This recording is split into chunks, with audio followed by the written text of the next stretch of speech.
Я убила их одним взглядом, не ножом, а правдой, которая жгла хуже напалма.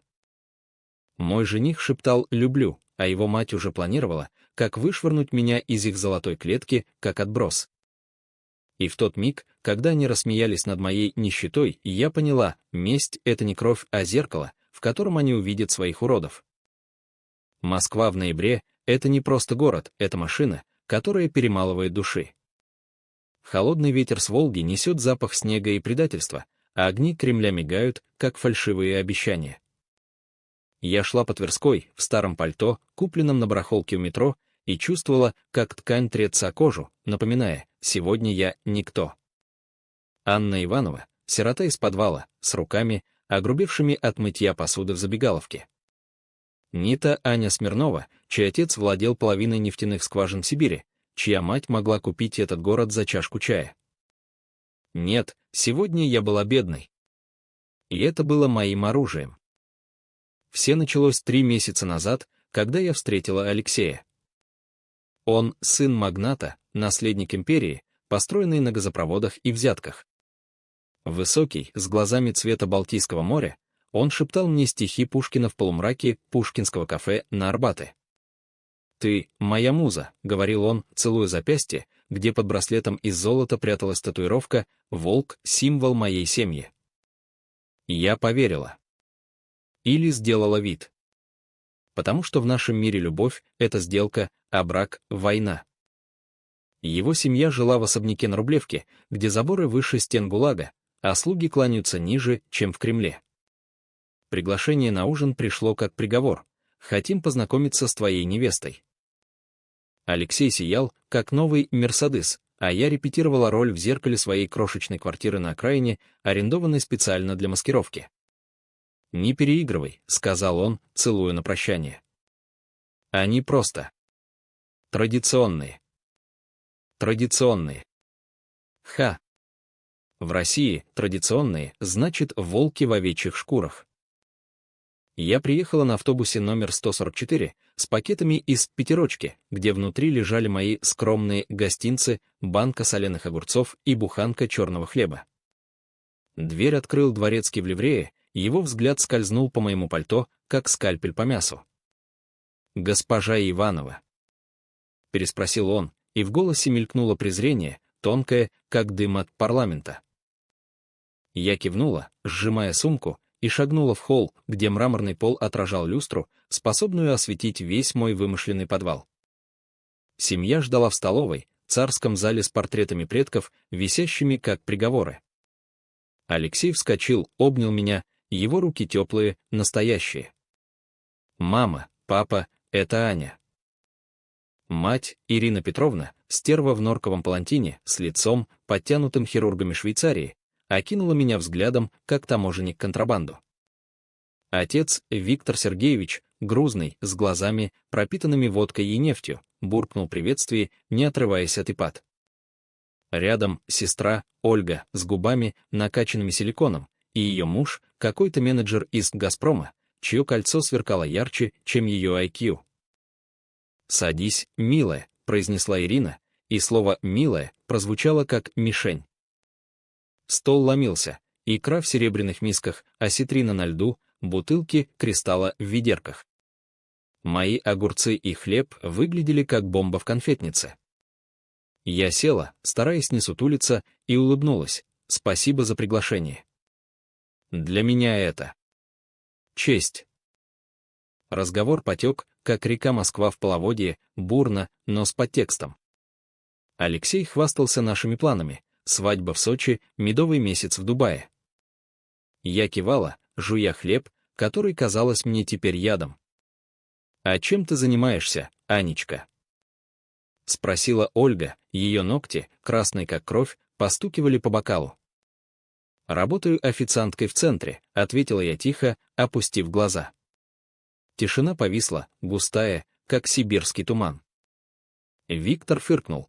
«Официантка? В наше время. Аня, милая, это же временно, да?» Я кивнула, чувствуя, как внутри закипает. «Да, временно. Жизнь учит». Ирина наклонилась, ее парфюм «Шанель номер 5» ударил в нос, а родители? Где они? Умерли, солгала я, и голос дрогнул ровно настолько, чтобы поверить. Бедняжка, протянула она, но в глазах расчет. Алексей, сынок, ты уверен? Мы же для тебя лучшую подыщем. С связями, секунд перспективами. Алексей засмеялся, сжал мою руку. Мама, она — идеал. Но я видела, как его пальцы напряглись. Ужин продолжался, они говорили о яхтах в Монако, о вилле в Испании, о том, как низы лезут вверх, не зная места.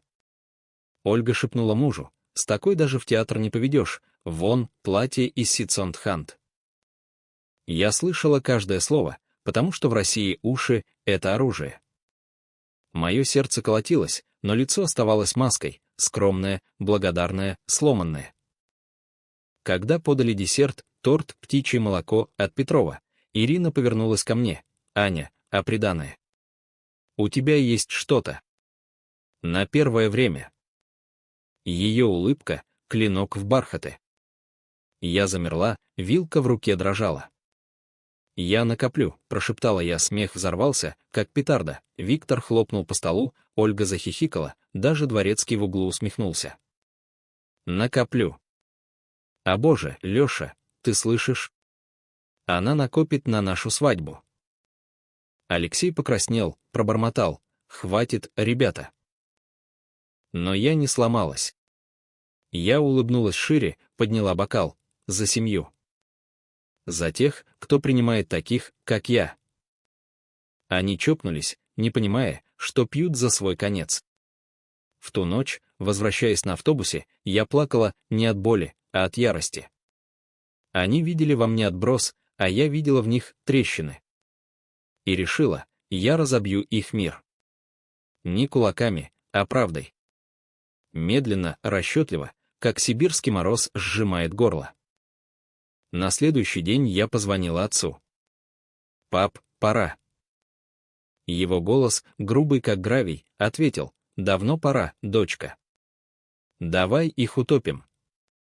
План родился за обедом в кафе «Пушкин», не скандал, а хирургия. Я останусь бедной и еще месяц соберу доказательства, записи, фото, шепот за спиной. А потом удар. Но пока я ждала. Москва шептала мне секреты, в переулках Арбата, в очередях у Эльдорадо, в глазах Алексея, который все еще верил в сказку. Прошла неделя. Приглашения на семейные ужины сыпались, как снег. «Анечка, приходи, поешь нормально». Я шла с пакетами из супермаркета, и каждый раз новые уколы. Ольга случайно разлила вино на мое пальто. «Ой, прости, думала, оно водостойкое». Виктор шутил о даме из народа, а Ирина планировала помочь работе уборщицей в их офисе. Алексей молчал, но я видела сомнения в его глазах. «Они привыкнут», — говорил он. «Нет, милый. Привыкну я к их воне». Однажды вечером, после очередного теста, я сидела в своей фальшивой квартире, курила приму у окна. Москва в огнях, как раненый зверь. Я думала о матери, она умерла от рака, когда я была ребенком, но научила: никогда не показывай клыки, пока не укусишь. Отец добавил: а кусай в горло. Я нажала рекорд на телефоне, беседа с подругой, записанная тайком. Они меня ненавидят, Катя. Но я их сломаю. И сломаю. Потому что в России месть — это не прихоть, это долг. Семья — крепость, но если в ней крысы, пора жечь. Я легла спать, сны о столе, полном яда. Утро принесло сообщение от Алексея: «Люблю тебя». Несмотря ни на что. Несмотря.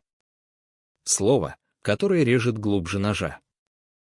2 недели спустя я уже знала их наизусть, как карты в пасьянсе, где все валеты — предатели. Особняк на Рублевке стал моей клеткой, а ужин — ареной. Я приходила каждый вечер, потому что Алексей просил: дай им шанс. Шанс. В нашем мире шанс это петля с узлом. Но я играла, улыбалась, кланялась, жевала их подачки. Внутри же кипела лава, Везувий под снегом. Ирина была главной змеей. Ее забота — яд в меду. «Анечка, вот тебе платье от меня. Твое. Не модное. Платье от Шанель, но с запиской внутри «Не позор сына». Я надела его на следующий ужин, и она улыбнулась. «Видишь, как лучше». Лучше для кого? Я записывала все: камера в сумке, микрофон в браслете, дешевая подделка, но работает.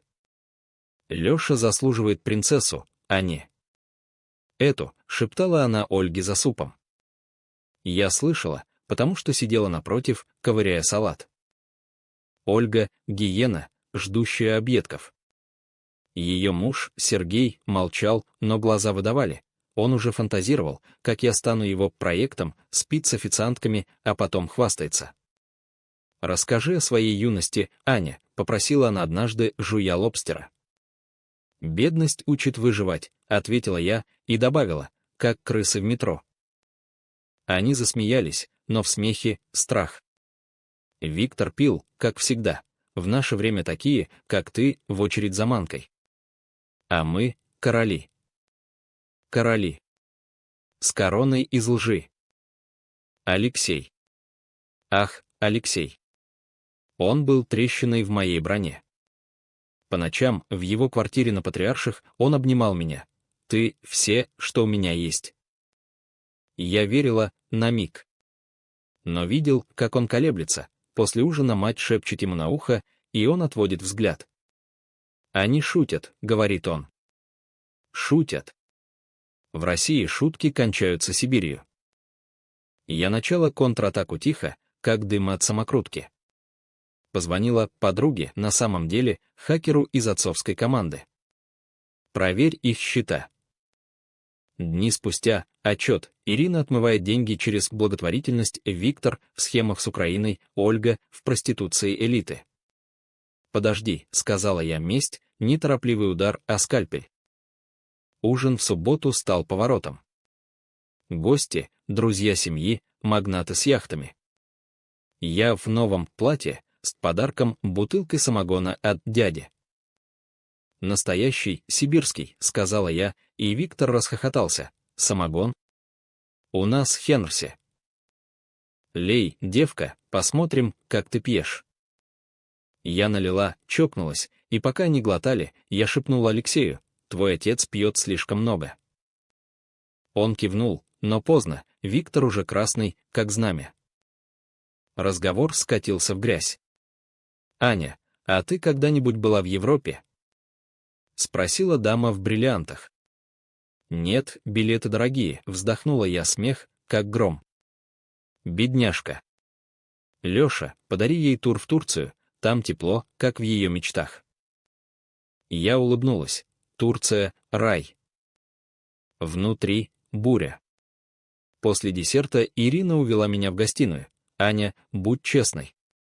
Ты любишь его за деньги». Ее глаза — лед. «Нет, за душу», — ответила я и добавила: «А вы?» Она замерла. «Мы — семья. Защищаем свое. Защищаем. От меня». Я кивнула. «Понимаю. Семья — все». Но в тот вечер, уходя, я оставила случайно сумку с диктофоном внутри. Утром запись: «Это шлюха из грязи. Разрушим ее, Леша одумается». Я прослушала, и слезы жгли. Не боль, ярость. Отец позвонил. Доказано. Да. Готовь бумаги. План — не развод, а крах. Я стану бедной невестой, которая случайно узнает секреты и продаст прессе. Коммерсант, Ведомости, они слопают. Но Алексей. Я любила его. Или это маска? В зеркале моей фальшивой квартиры я видела волка. «Еще неделя», — сказала себе. Дни слились в туман. Утренние пробежки по Садовому, чтобы не сойти с ума. Встречи с Алексеем — сладкий яд. «Женись на мне сейчас», — шептала я, — «скоро, родная». Скоро. В России скоро вечность. Кульминация пришла неожиданно. Ольга пригласила на чай, одна, без стаи. «Аня, сестренка», — сказала она, наливая липтон. «Мы беспокоимся. Ты не подходишь». Я кивнула. «Знаю». Она улыбнулась. «Тогда уходи. Возьмешь 500 тысяч на билет в Питер». Вздятка. Я засмеялась, тихо, как ветер в тайге. 500. За твою сестру. Она покраснела. За Алексея. Я встала, налила себе чаю. «Ольга, а если я скажу, что знаю о твоем бизнесе с моделями? О том, как ты вербуешь в Инстаграме?» Ее лицо, маска треснула. «Что?» Я достала телефон, включила аудио, ее голос — шепот о клиентах. «Откуда?» Завопила она. «От бедных, как я. Мы видим все». Она бросилась ко мне, но я отступила. «Не трогай». Или завтра, в новостях. Она заплакала, крокодиловы слезы. «Пожалуйста». Семья. Семья. Слово «нож». Я ушла, оставив ее в луже чая. В автобусе я дрожала, адреналин, как водка. Первая кровь. Алексей той ночью был нежен. «Что с тобой?» «Ничего, милый. Просто. Люблю тебя». Лгу. Но правда убьет нас обоих. Месяц подошел к концу, и Москва замерзла, снег валил стеной, как мои планы. Особняк сиял огнями, но внутри — гнилость, которую я ковыряла, как рану. Ольга молчала после чая, но ее глаза — кинжалы.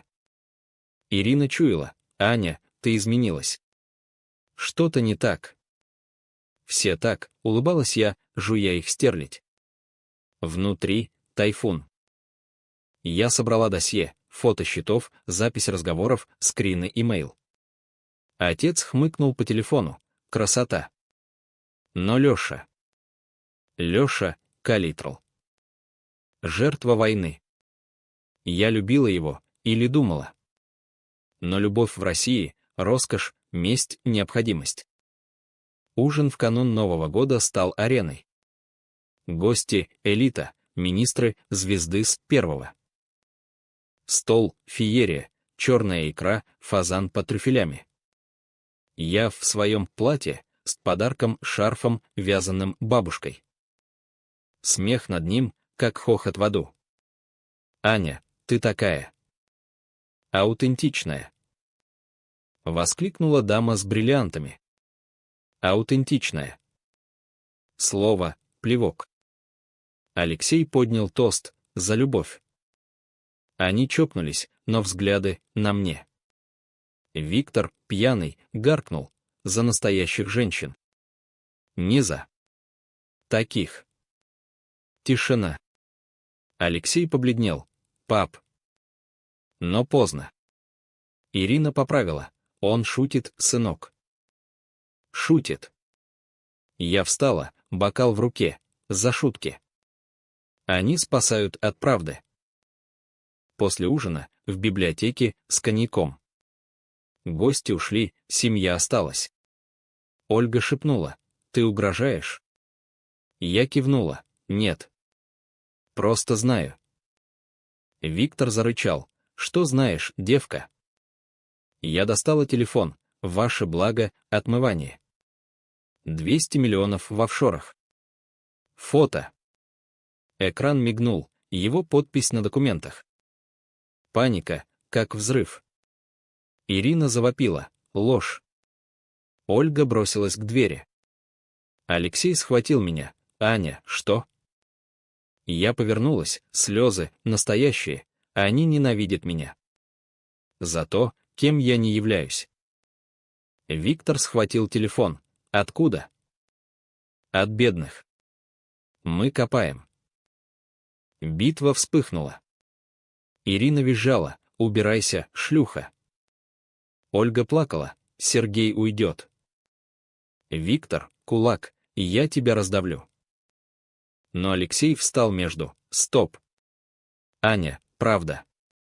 Я кивнула, сердце рвалось: «Да». Я притворялась, чтобы увидеть вас настоящими. Тишина, могила. Их лица, маски слетели, страх, злоба, вина. «Ты кто?» — прошептала Ирина. Я улыбнулась. Анастасия Смирнова. Дочь Николая Смирнова. Нефть, газ, половина твоих контрактов, Виктор Сергеевич, от нас. Шок, как удар током. Алексей отшатнулся. Почему? Потому что вы — монстры. Ваш сын — золото, а вы — грязь. Я хотела спасти его. Ложь наполовину. Правда, месть за каждый укол. Они осели, как карточный домик. «Уйдя», — сказал Алексей, голос мертвый. Я ушла в снег, пальто в крови, своей, от ногтей. Ночь в такси, ад. Слезы жгли, Москва плыла. Отец ждал, сделано. Почти. Но Леша-то. Забудь. Утро, пресса. Я легла, сны, о столе, полном осколков. Утро принесло хаос. Коммерсант, семья Петровых в скандале, отмывание и презрение к низам. Фото, их лица, записи в сети. Акции упали, полиция у дверей. Виктор звонил: «Сука». Ирина — мольбы. Ольга — молчание. Алексей — СМС: «Зачем?» Я ответила: «Чтобы ты увидел». Нет ответа. Я сломала их и себя. В зеркале — волк, но с глазами оленя. Месть — пустота. Но пустота — новый огонь. Я пошла дальше. Снегопад не унимался, Москва задыхалась в белом саване, как я, в своей ярости. Новости гремели: империя Петровых трещит, афера века. Камеры у особняка, репортеры, стая. Я смотрела из кафе на Тверской, попивая латте за 500 рублей, теперь настоящая Аня в кашемировом пальто. Отец хлопнул по плечу: «Гордость». Гордость. Вкус, пепел. Алексей позвонил на третий день: «Встретимся». Голос, разбитый лед. Парк Горького, скамейка у пруда, где утки замерзли в позах.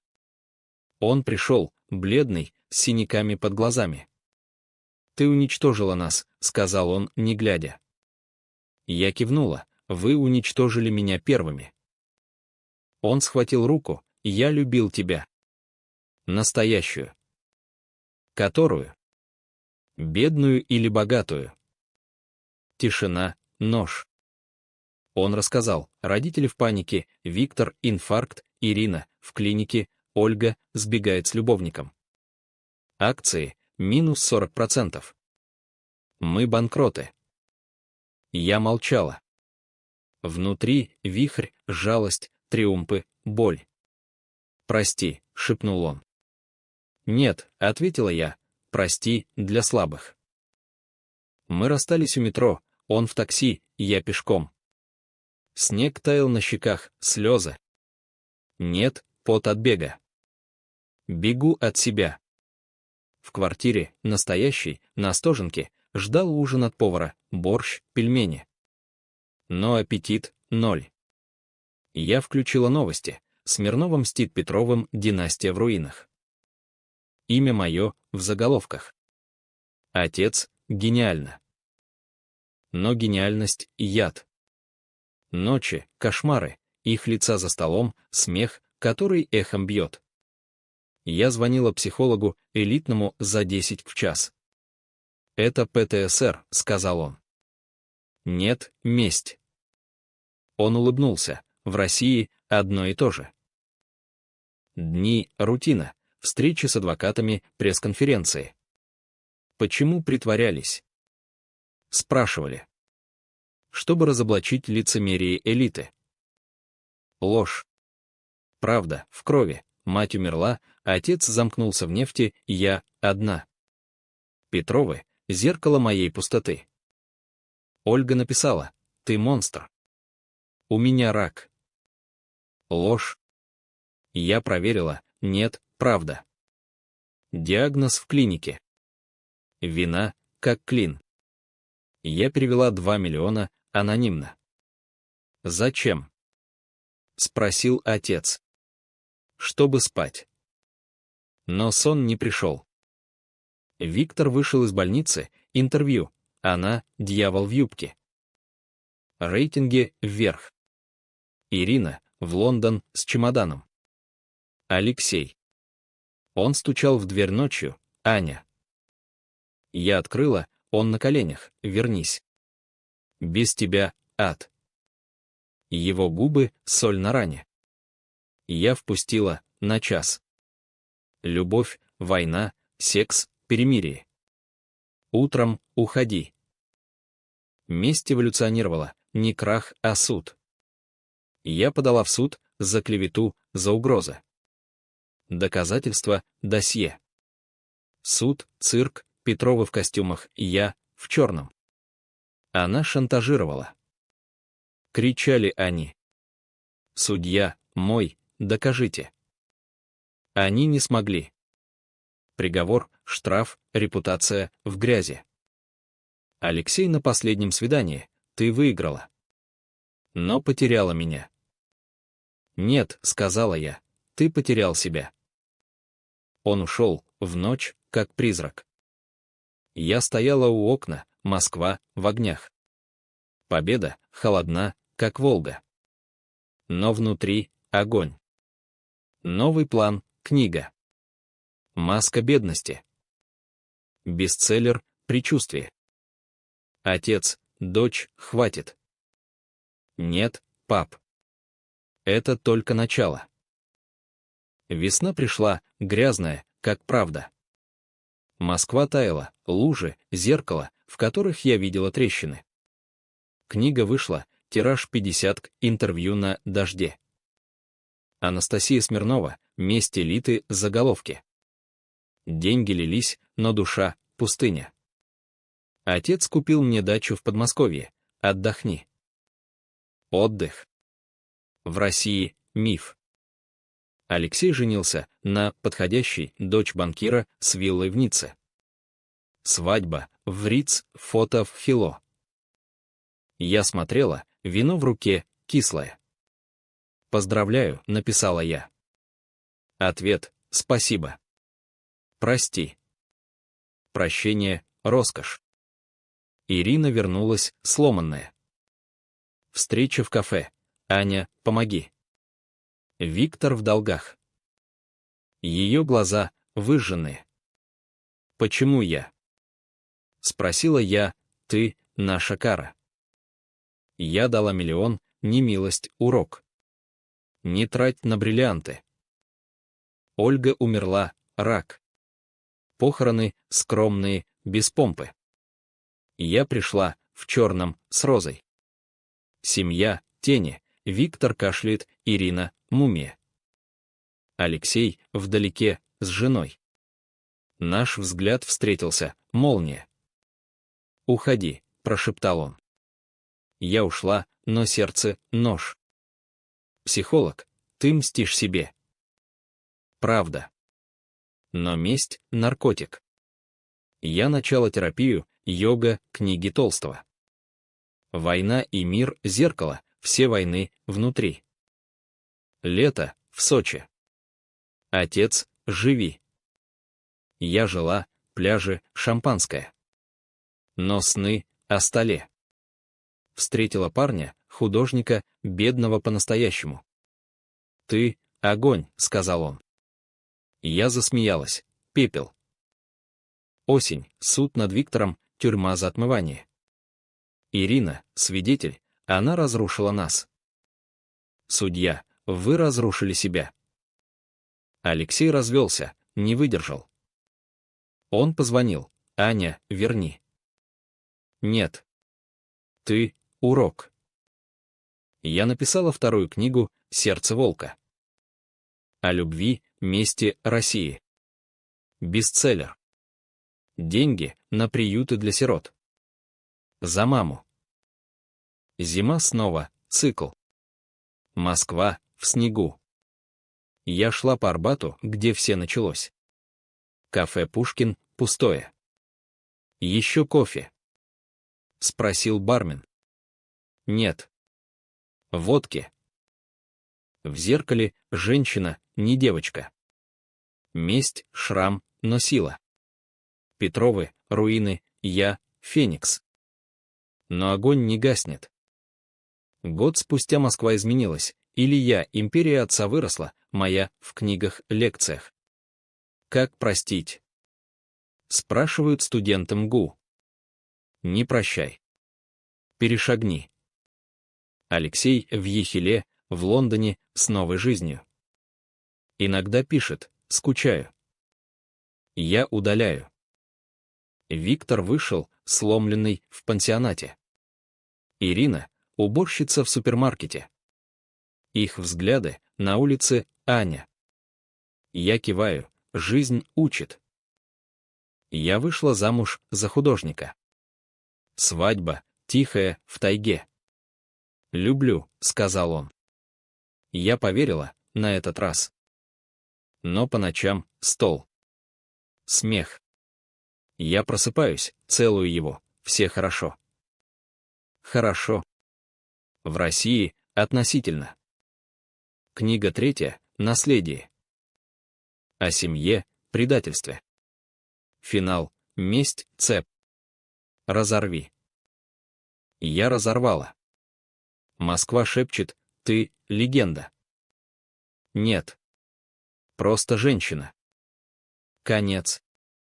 Нет. Россия — вечная драма.